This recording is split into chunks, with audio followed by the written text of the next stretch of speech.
Oh, you getting the first? Where's Adam? Right here, it's good. Jesus, you're giving him the first question? Why not? I stole it. I took it from him. Murph, do you have any update on Woodruff as well as anything on your pitching plans, starting pitching plans? We will for- have a Woodruff update by the end of the day. Starting pitching plans? Starting pitching plans for today in the inter squad. We're just dealing with today. You're talking about in the postseason? Saturday, perhaps? I'd probably say Freddie. He's the front runner. He's the favorite.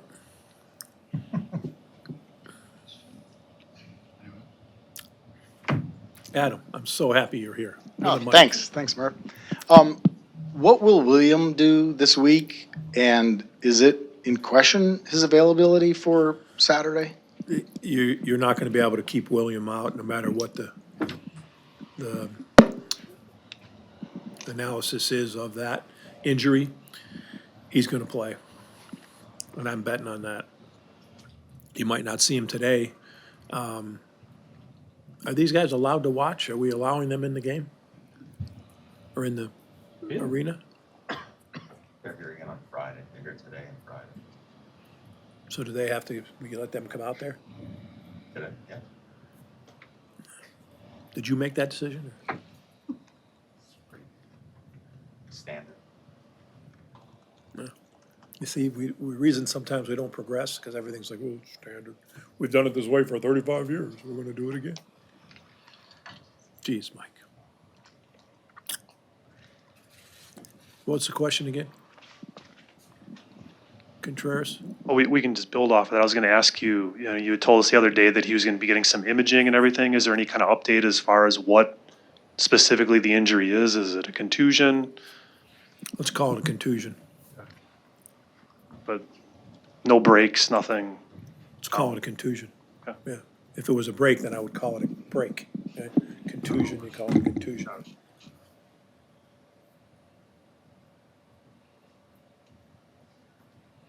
Great, that was great. Oh, we got more?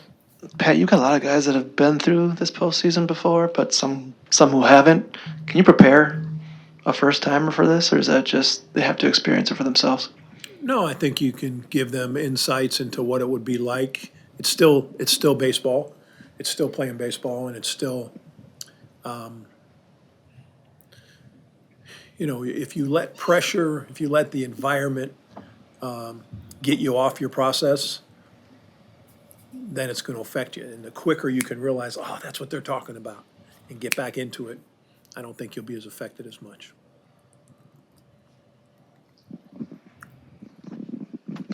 Murph, do you think it'd be fair to say that Aaron Ashby's been an unsung hero for you guys this year with what he's been able to do out of the bullpen? Yes. He's been great and consistent. Just when you make your decisions in terms of starting pitchers going forward for the series, how important do you take previous postseason experience? How much does that matter?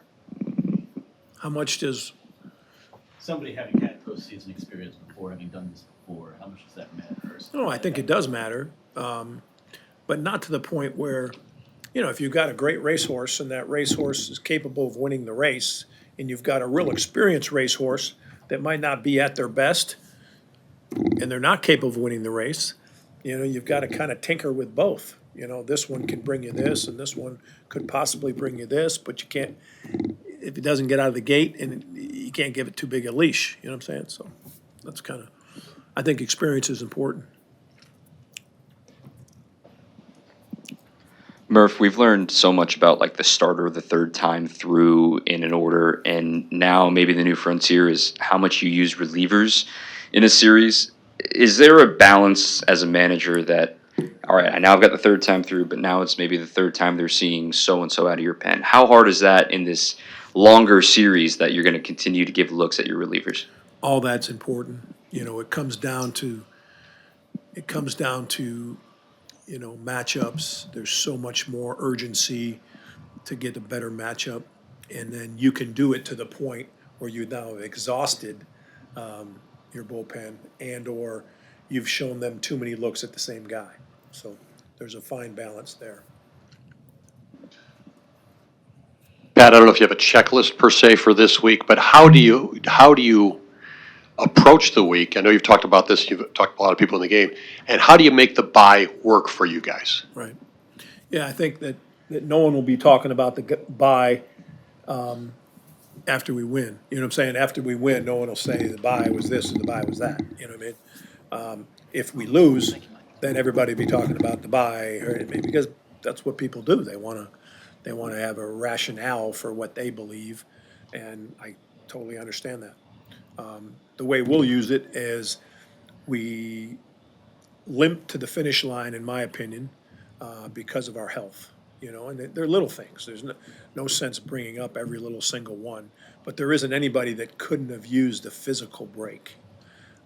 If we didn't get one and we had to play in the wild card, we would have dealt with it like a lot of these teams are dealing with it today. That's just part of the Major League season. But after that recoup is over, whether it's 24, 48 hours, whatever it is, now we got to ramp it up again. And ramping it up is a little bit uncomfortable, competitive. It's still not going to mirror a real game.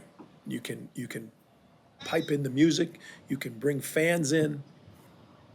It's not a real game. Just like our last month of the season, it kind of ebbed and flowed into, now do you say, well, don't win as much, slow down, don't win as much, and pace it, you know, like that's ridiculous, you know. So it is what it is. We've accomplished what we've accomplished, but now here we are, and how do we use these days effectively and not use it as an excuse? We haven't made excuses all year. We started the season with 11 of our top 13 not pitching. Or it was 11 of our top 15 not pitching. We didn't make an excuse. It's the facts, but we just played, and we got knocked on our butts, and then got up, and all 11 weren't back. But then throughout the season, we got healthier. We got some other guys step up. You know, the same thing goes into postseason. We're in a similar spot. There's nobody on television saying, "Hey, the Brewers are the odds-on favorite." Matter of fact, I saw that we're not even like the top 5. You know what I mean? Perfect. Can't win without homers. Like the team with the number of homers, are they playing in the postseason? I don't know. I don't even follow that. I know just play good winning baseball, good things will happen. There's no like, well, you got to have this in order to win, or everybody be doing it. The Mets, what they try to get a combination of all that, doesn't always work out, you know. Pat, I'm curious, as far as what not having the bye the last several years, how you might approach this week from the standpoint of how closely you'll pay attention to the Chicago-San Diego series, knowing that you're going to get one of them on Saturday. Right. We know both teams. You're going to pay attention to it. You're silly not to. Any information you can grab from there, who's hot, who's not, who's nursing this injury, what kind of rotation they use in terms of getting guys in and out of there. Do they pinch hit against this guy at this time of year? They didn't earlier. We'll have a lot of information. We have a scouting report, and we'll see if there's a variance to that. Both teams have such experienced players up and down their lineup, position player-wise, that sometimes a scouting report can be a little bit off based on an older guy's adjustment. So you got to kind of decipher everything you can. So you got to follow it closely.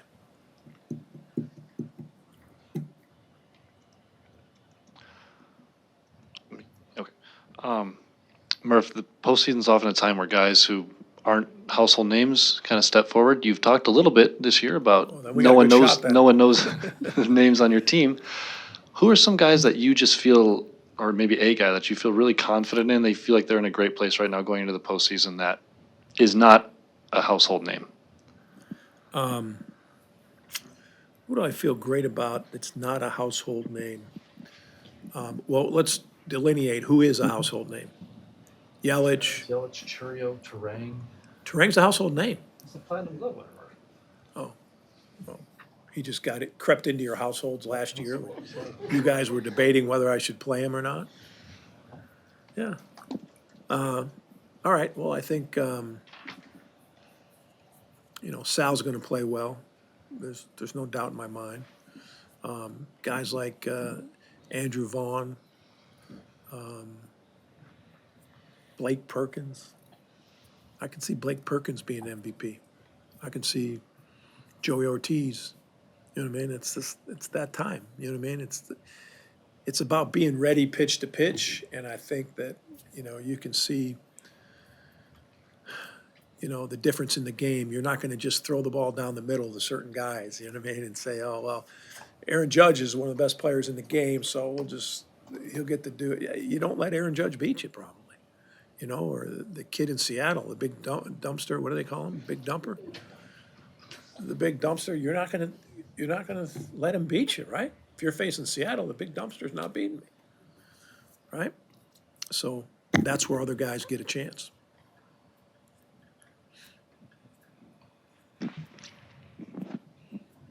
I believe your team's near the top or at the top in terms of the positive aspects of chase rate, in terms of not swinging at pitches outside the strike zone. Just how have y'all been able to kind of instill that mentality up and down the roster in terms of making the right swing decisions? Yeah, you just play guys that do that.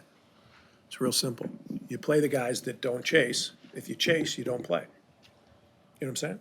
So the guys with the best ability to control the strike zone end up playing. That's really the secret.